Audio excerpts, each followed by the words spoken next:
కామారెడ్డి జిల్లాలో ఘోర అగ్ని ప్రమాదం సంభవించింది. మద్దూరు మండలం షేకాపూర్ చిన్న ఎక్లార గ్రామంలో చేతికొచ్చిన పంటకు దుండగులు నిప్పంటించారు. ఇక సుమారు 150 నుండి 200 ఎకరాల మొక్కజొన్న పంట బూడిద పాలైంది. ఇక చేతికి వచ్చిన పంట హార్వెస్టింగ్ సమయంలో ఇలా అగ్నికి ఆహుతవడంతో రైతులు తీవ్ర ఆవేదనకు గురయ్యారు. ఇక గ్రామస్తులు అందించిన సమాచారంతో అగ్నిమాపక సిబ్బంది ఘటనా స్థలానికి చేరుకొని మంటలను అదుపు చేశారు. ఇక ప్రమాదంలో భారీగా నష్టం వాటిల్లిందని రైతులు ఆవేదన వ్యక్తం చేశారు. ఇక ఈసారి ఆశించిన స్థాయిలో పంట దిగుబడి రావడంతో సంతృప్తి చెందిన రైతులకు నిరాశ మిగిలినట్లయింది.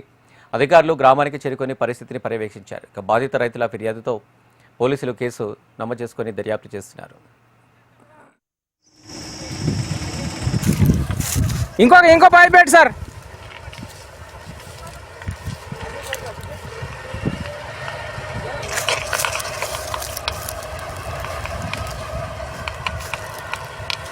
थोड़ा ऊपर करो.